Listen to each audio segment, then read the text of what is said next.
الحمد لله وكفى وسلام على عباده الذين اصطفى خصوصا على سيد الرسل وخاتم الأنبياء أما بعد فأعوذ بالله من الشيطان الرجيم بسم الله الرحمن الرحيم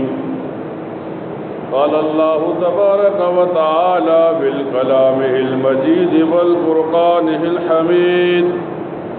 إنا أنزلناه في ليلة القدر صدق الله مولانا العظيم إن الله وملائكته يصلون على النبي يا أيها الذين آمنوا صلوا عليه وسلموا تسليما اللهم صل على محمد وعلى آل محمد كما صليت على إبراهيم وعلى آل إبراهيم إنك حميد مجيد اللهم بارك على محمد وعلى آل محمد كما باركت على إبراهيم وعلى آل إبراهيم إنك حميد مجيد رمضان المبارک کا مہینہ جب شروع ہوتا ہے تو رمضان المبارک کے مہینے کے 3 حصوں میں تقسیم کیا جاتا ہے۔ رمضان کے پہلے 10 دنوں کو رحمت کے دن کہا جاتے ہیں کہ اللہ تعالیٰ نے ایمان والوں پر رحمت برسانا شروع کر دی۔ پھر جب رمضان کے دوسرے 10 دن شروع ہوتے ہیں تو لوگوں کو بتایا جاتا ہے یہ 10 دن مغفرت کے ہیں، اللہ تعالیٰ گنہگاروں کی مغفرت فرمائیں گے۔ پھر جب آخری 10 دن شروع ہوتے ہیں تو لوگوں کو بتایا جاتا ہے اللہ تعالیٰ لوگوں کو جہنم سے خلاصی دیں گے۔ جب یہ رمضان کا مہینہ شروع ہوتا ہے ایک آدمی صبح سے لے کر شام تک بھوکا پیاسا رہتا ہے، تو یہ بھوکا اور پیاسا رہنا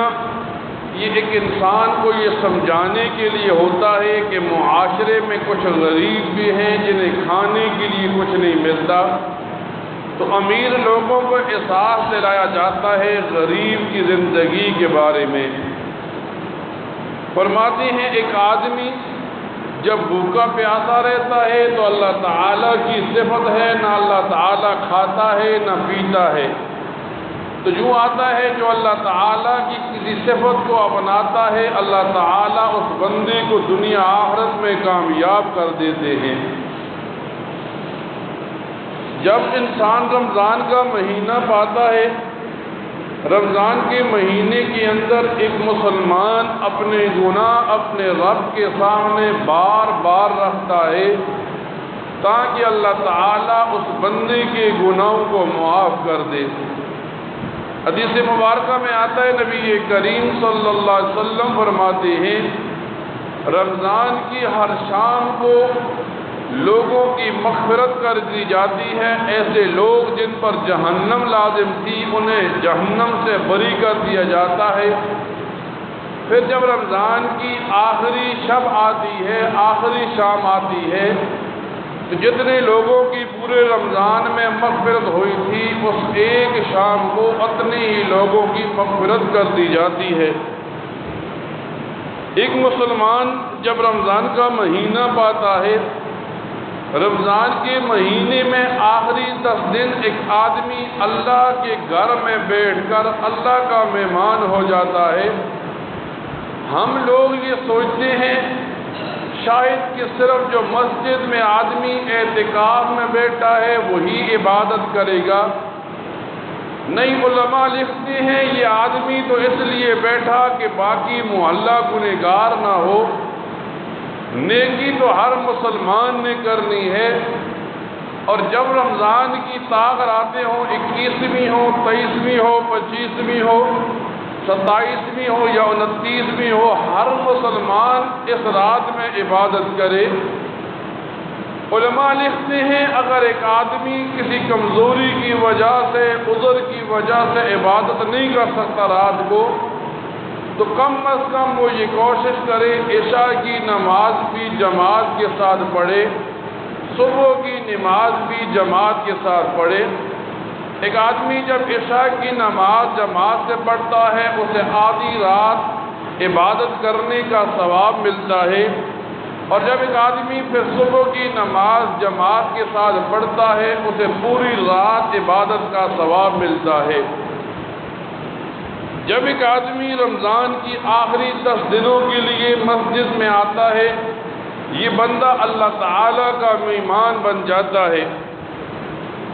اب لوگ مسجد میں آتے ہیں اعتکاف بیٹھنے کے لیے، تو اور باتیں تو اپنی جگہ، ایک بات لوگوں کو پتہ نہیں ہوتی۔ شریعت کا اصول ہے ایک آدمی مسجد میں اعتکاف بیٹھ گیا، اگر وہ شرعی مسجد سے بغیر کسی عذر کے نکل گیا اس کا اعتکاف ٹوٹ جاتا ہے۔ اب ہم لوگ اس زمانے میں سمجھتے ہیں مسجد کے دروازے سے جب بندہ داخل ہوتا ہے یہ ساری مسجد ہے، لیکن فقہا لکھتے ہیں مسجد اس جگہ کو کہتے ہیں جہاں لوگ مل کر فرض نماز جماعت کے ساتھ پڑھتے ہیں، یعنی وضو خانے، غسل خانے، استنجا خانے وغیرہ یہ مسجد میں داخل نہیں ہوتے۔ ایک آدمی صرف مسجد سے اس لیے نکلتا ہے کہ اسے پانی کی ضرورت ہے تو اسے چاہیے وہ مسجد کے اندر پانی رکھ لے، کوئی برتن رکھ لے، اس میں کلی کر لے، ہاتھ دھو لے تاکہ مسجد سے نکلنا پڑے۔ آج کل جب ہم اس زمانے میں پہنچ گئے تو اس زمانے کے اندر ہم شریعت کے اصولوں کو بھول جاتے ہیں۔ جب ایک آدمی رمضان کا مہینہ پاتا ہے، حدیث مبارکہ میں آتا ہے نبی کریم صلی اللہ علیہ وسلم فرماتے ہیں ایک آدمی جب رمضان کا مہینہ پائے اور پھر رمضان کے مہینے میں اپنی بخشش نہ کروا سکے، جبرائیل امین دعا کرتے ہیں، نبی علیہ السلام دعا پر آمین کرتے ہیں۔ علماء لکھتے ہیں فرشتوں کا سردار بد دعا کر رہا ہے، نبیوں کا سردار آمین کہہ رہا ہے، یعنی یہ دعا تو اللہ کے ہاں قبول ہونی ہی ہے۔ اب ایک آدمی رمضان کا مہینہ پاتا ہے، دن کو مشقت کے ساتھ روزہ رکھتا ہے، رات کو تکلیف اٹھا کر نماز لمبی پڑھتا ہے، تو اللہ تعالیٰ اس بندے کی گناہوں کو بخش دیتے ہیں۔ لیکن حدیث مبارکہ میں آتا ہے نبی کریم صلی اللہ علیہ وسلم فرماتے ہیں رمضان کا مہینہ ہو، ایک آدمی جتنی بھی عبادت کرے، 4 آدمی ایسے ہیں جن کی رمضان میں بھی بخشش نہیں ہوتی، اگرچہ وہ سارا رمضان عبادت میں گزار دیتے ہیں۔ پھر نبی کریم صلی اللہ علیہ وسلم فرماتے ہیں ایک وہ آدمی من اشرک باللہ، جو اللہ تعالیٰ کے ساتھ شرک کرے، اللہ کی ذات میں کسی کو شریک کرے، اللہ کی صفات میں کسی کو شریک کرے۔ ذات میں شریک کرنا، جیسے یہودی کہتے ہیں حضرت عزیر علیہ السلام اللہ کا بیٹا ہے، عیسائی کہتے ہیں عیسیٰ علیہ السلام اللہ کا بیٹا ہے، ذات میں شریک کر دیا۔ اور صفات میں شریک کرنا، جیسے اس زمانے میں لوگوں کا عقیدہ ہوتا ہے کہ اللہ تعالیٰ جو کوئی کر سکتا ہے، ایک قبر والا، ایک پیر بھی کر سکتا ہے، تو جب ایک آدمی اللہ کی ذات یا صفات میں کسی کو شریک کرتا ہے وہ شرک کرنے والا ہوتا ہے۔ نبی علیہ السلام فرماتے ہیں رمضان بھی پاتا ہے، اللہ تعالیٰ پھر بھی اس بندی کی بخشش نہیں کرتے۔ پھر نبی کریم صلی اللہ علیہ وسلم فرماتے ہیں دوسرا وہ آدمی جو کسی کے ساتھ حسد کرتا ہے۔ حسد کہتی ہیں کسی آدمی کو خوش دیکھ کر دل میں رنجیدہ اور غم ہو جانا کہ یہ آدمی کیوں خوش ہے، میں خوش ہونا چاہیے تھا۔ کسی پر اللہ تعالیٰ نے انعام کیا، اس کے انعام کو دیکھ کر دل میں یہ آنا یہ اسے کیوں ملا، مجھے ملا ہوتا۔ اس بات کو حسد کہتے ہیں۔ نبی کریم صلی اللہ علیہ وسلم فرماتے ہیں جب کوئی بندہ کسی کے ساتھ حسد کرتا ہے تو اس کی نیکیاں یوں ختم ہوتی ہیں جیسے آگ سوکھی ہوئی لکڑیوں کو کھاتی جاتی ہے۔ تیسرا نبی کریم صلی اللہ علیہ وسلم فرماتے ہیں وہ آدمی جو شراب پینے والا ہے اللہ تعالیٰ رمضان کے مہینے میں بھی اس کی بخشش نہیں کرتی۔ اور چوتھا وہ آدمی جو والدین کا نافرمان ہو۔ اس زمانے میں جب ہم نے شریعت کو چھوڑ دیا، جب ہم نے اپنی اولادوں کو دین سے دور کرنا شروع کر دیا، جب ہم نے اپنی اولادوں کو دنیا کے پیچھے لگا دیا، اس وقت اولاد کو نہیں پتہ والدین کی کیا حقوق ہیں، معاشرے والوں کے کیا حقوق ہیں۔ تو ایک مسلمان رمضان کا مہینہ پائے تو رمضان کے مہینے کے اندر ایک مسلمان کو چاہیے کہ وہ اس مہینے کے اندر اللہ تعالیٰ کے سامنے زیادہ سے زیادہ سجدے کرے، زیادہ سے زیادہ اپنے گناہوں کو اللہ تعالیٰ کے سامنے پیش کرے، تاکہ یہ رمضان کا مہینہ اس کی بخشش کا بہانہ بن جائے۔ جب رمضان المبارک شروع ہوتا ہے، رمضان المبارک کے اندر لوگ مسائل سنتے رہتے ہیں۔ اب جب رمضان شروع ہوا تو رمضان کی شروع ہوتے ہی ایک مسئلہ شروع ہوتا ہے کہ رمضان کے اندر جب رمضان کا آخری جمعہ ہوتا ہے، اس جمعے کو لوگ بڑی فضیلت دیتے ہیں، یہاں تک کہ لوگ رمضان کے آخری جمعے کو جمعۃ الوداع کہتے ہیں۔ علماء نے کتابوں میں لکھا جمعہ کو جمعہ اس لیے کہتے ہیں کہ یہاں مسلمان جمعہ کے دن مسجد میں اکٹھے ہوتے ہیں اور اللہ تعالیٰ کے سامنے سجدے کرتے ہیں، نماز پڑھتے ہیں، اس لیے اس دن کو جمعہ کہتے ہیں۔ پھر جب رمضان کا آخری عشرہ ہوتا ہے، رمضان کا آخری جمعہ آتا ہے تو لوگ اس جمعے کو جمعۃ الوداع کہتے ہیں۔ اب سوال یہ اٹھتا ہے کیا اس جمعہ کے بعد کوئی جمعہ نہیں آئے گا کہ لوگ اس دن کو جمعۃ الوداع کہتے ہیں؟ نہیں، علماء لکھتے ہیں مسئلہ یہ ہے کہ اب یہ رمضان کا یہ جو جمعہ ہے شاید کہ اگلی دفعہ کس مسلمان کو ملے اور کون سا مسلمان اگلے رمضان سے پہلے دنیا سے چلا جائے۔ تو یہ ایک پیغام دینا ہوتا ہے مسلمان کو کہ موت کا تو پتہ نہیں، اللہ نے یہ رمضان دیا ہے،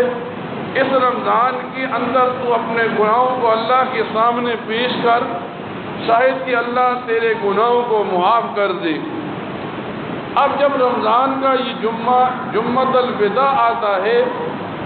اس جمعے کو لوگوں کے سامنے پیش کر کے ایک بدعت ایجاد کی جاتی ہے۔ لوگ ایک حدیث گڑھتے ہیں اور یوں کہتے ہیں کہ نبی علیہ السلام نے فرمایا کہ جب جمعۃ الوداع کا دن ہو، جمعے کی نماز کے بعد ایک مسلمان 4 رکعتیں پڑھے۔ اب یہ 4 رکعتیں قضاء عمری کی پڑھے تو لوگ کہتے ہیں، نبی علیہ السلام فرماتے ہیں اگر اس آدمی کی 700 سال کی نمازیں بھی قضا ہوئی ہیں تو اس کی نمازوں کی قضا کے لیے یہ قضا عمری کافی ہے۔ اب ایک آدمی نے یہ حدیث سنی، ایک آدمی نے یہ حدیث کہیں پڑھی تو وہ رمضان کے دن وہ مسجد ڈھونڈنے لگ جاتا ہے جہاں یہ قضا عمری پڑھی جاتی ہے۔ اب مسلمان کو پتہ ہونا چاہیے، حدیث مبارکہ میں آتا ہے نبی کریم صلی اللہ علیہ وسلم فرماتے ہیں نماز کا بدل نماز ہی ہے۔ ایک آدمی کی ایک نماز قضا ہوئی تو وہ ایک نماز قضا پڑھے گا، ایک آدمی کی 100 نمازیں قضا ہوئیں تو وہ 100 نمازیں قضا پڑھے گا۔ اب جب یہ رمضان کا مہینہ اور جمعۃ الوداع کا دن آیا تو ایک جھوٹی حدیث لوگوں نے پڑھ لی، سن لی، لوگوں کو بتا دی گئی۔ اب یوں ہوتا ہے اہل بدعت جو سنت کو چھوڑ کر بدعت پر چلتے ہیں، ایسی مسجدوں کے اندر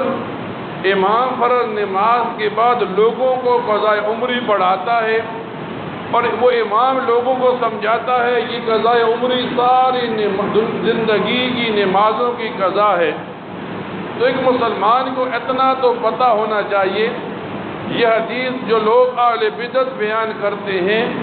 یہ حدیث کی کسی بھی کتاب میں یہ حدیث موجود نہیں ہے، اور نبی علیہ السلام کا فرمان تو واضح ہے نماز قضا ہوگی، تو نماز قضا ہونے کے بدلے میں نماز ہی پڑھی جائے گی۔ ہاں ایک آدمی بیمار تھا، اس بیماری میں فوت ہو گیا، تو اب اگر وہ آدمی اسی بیماری میں فوت ہوتا ہے تو نمازوں کی قضا ہو، فدیہ دیا جائے گا، اور یہ فدیہ نمازوں کی قضا بنے گی۔ تو آج کل لوگ جب موبائل کھولتے ہیں، انٹرنیٹ کھولتے ہیں، تو لوگ یہ مسئلہ پڑھتے ہیں کہ قضاء عمری کی نماز پڑھیں گے، پچھلی ساری نمازیں قضا تھیں وہ ختم ہو جائیں گی۔ تو لوگوں کو پتہ ہونا چاہیے یہ اہل بدعت نے صرف اپنا پیٹ بھرنے کے لیے ایک حدیث بنا دی جو نہ تو نبی علیہ السلام سے ثابت ہے، نہ ہی حدیث کی کتابوں سے ثابت ہے۔ اب ایک مسلمان جب رمضان کا مہینہ پاتا ہے تو رمضان کی اس مہینے کے اندر مسلمانوں کو بتایا جاتا ہے کہ ایک گھر کے اندر جتنے بھی افراد ہیں، چاہے وہ روزہ رکھتے ہیں یا نہیں رکھتے، ہر آدمی کی طرف سے فطرانہ دیا جاتا ہے۔ فطرانہ فقہا لکھتے ہیں 2 کلو گندم دے گا یا 2 کلو گندم کے جیسے پیسے دے گا۔ یہ فطرانہ کیوں دیا جاتا ہے؟ فقہا لکھتے ہیں یہ فطرانہ اس لیے دیا جاتا ہے، حدیث مبارکہ میں آتا ہے نبی کریم صلی اللہ علیہ وسلم فرماتے ہیں کہ ایک آدمی رمضان کے مہینے میں روزے رکھتا ہے تو اس آدمی سے کچھ نہ کچھ کمی کوتاہی ہو جاتی ہے۔ یہ 2 کلو گندم یا اس کے پیسے جب کسی غریب کو دیتا ہے تو یہ ساری میل کو چیل ختم ہو جاتی ہے۔ اور ایک حدیث میں آتا ہے نبی علیہ السلام فرماتے ہیں جب ایک آدمی رمضان کے مہینے کے روزے رکھتا ہے، اب یہ روزے زمین و آسمان کے درمیان لٹک جاتے ہیں، جب وہ آدمی فطرانہ کسی غریب کو دیتا ہے 2 کلو گندم یا اس جیسے پیسے، تو اللہ تعالیٰ ان روزوں کو قبول کر لیتا ہے۔ اب لوگ یہ سمجھتے ہیں فطرانہ عید کے دن ہی دینا ضروری ہے، عید سے پہلے نہیں دیا جا سکتا۔ فقہا لکھتے ہیں کتابوں میں رمضان شروع ہوتے ہی پہلے دن بھی فطرانہ دیا جا سکتا ہے، عید کے دن بھی دیا جا سکتا ہے، لیکن ایک مسلمان کے لیے یہ ضروری ہے کہ جب وہ عید کی نماز کو نکل رہا ہو تو کم از کم اس نے فطرانہ ادا کیا ہو۔